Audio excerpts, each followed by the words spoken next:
But then we have our other group, the friends, those carrying in the paralytic on the mat, on the stretcher. They have no time for gloves. They have a friend. Who knows how long he's been paralyzed? How many doctors have they already been to?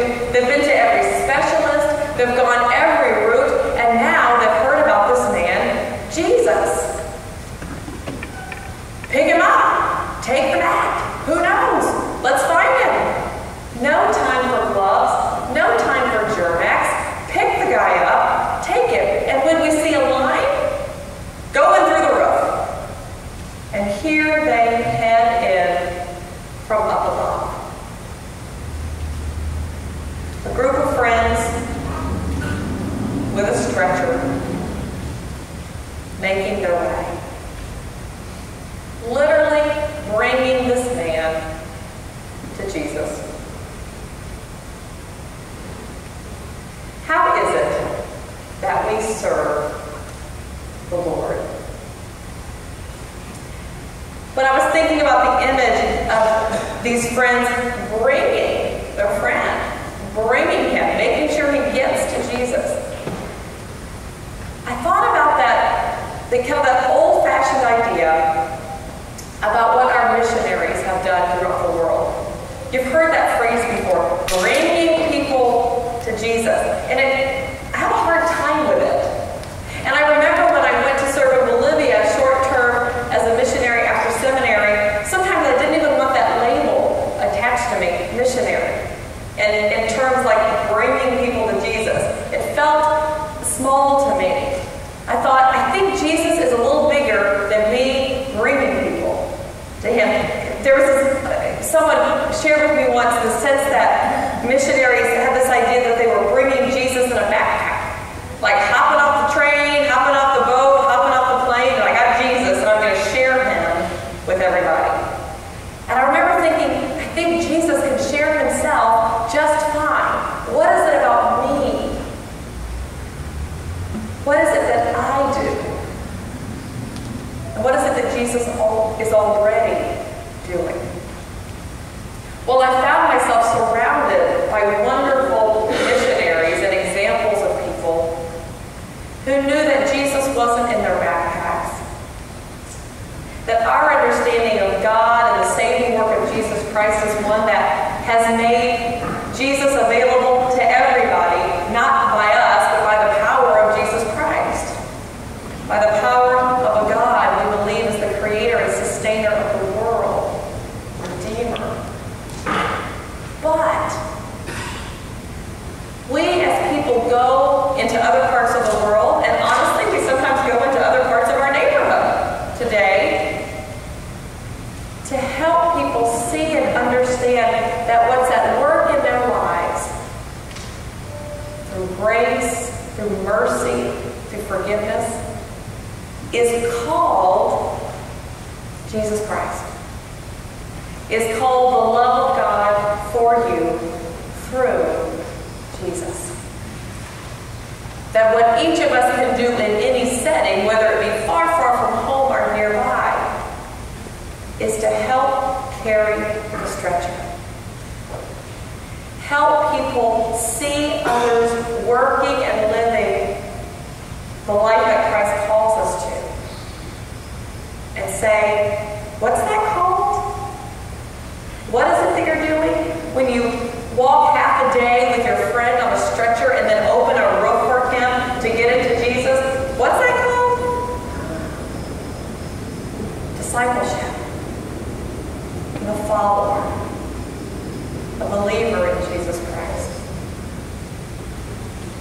Bringing people to the Lord, to an understanding of the way our bodies are whole, the way we are complete people. The friends that brought this man to Jesus were bringing him perhaps for all sorts of reasons. The paralysis he experienced, and perhaps all sorts of other ailments of body, mind, or spirit. And Jesus shares with them not just a healing of the legs, but a healing of the heart. Your sins are forgiven. How is it that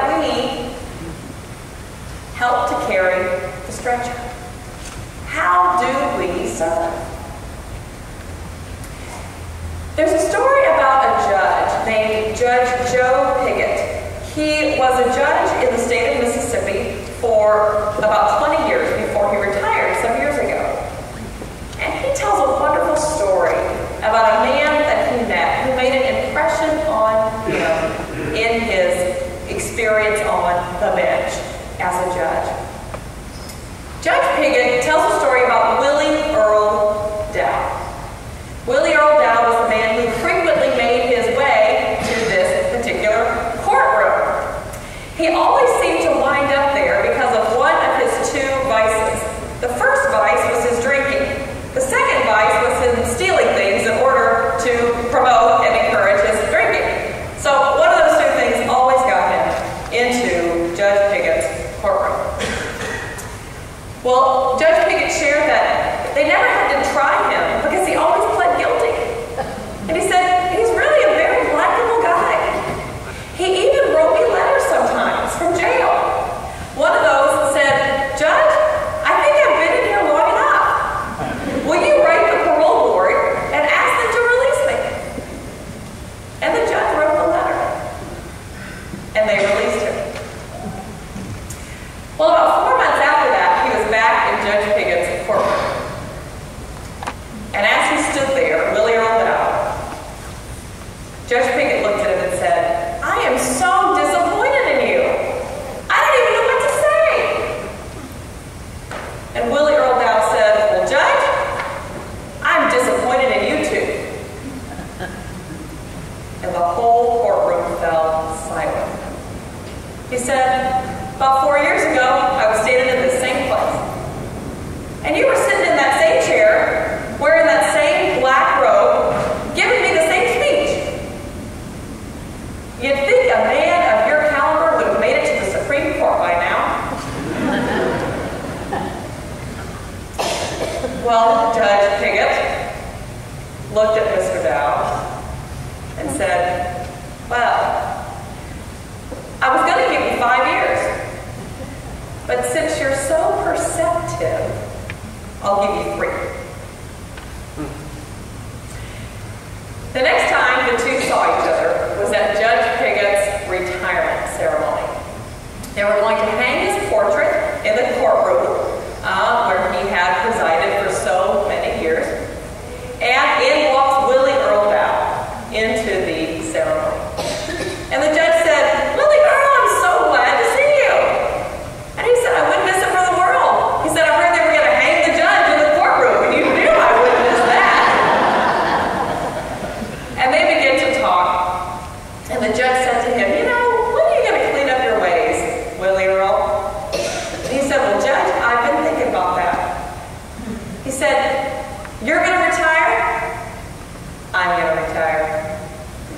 I'm going to retire too. Well, Judge Piggott made a note to the new judge and to the sheriff and said, let me know if Willie Earl ever makes his way back to the courtroom. And he did.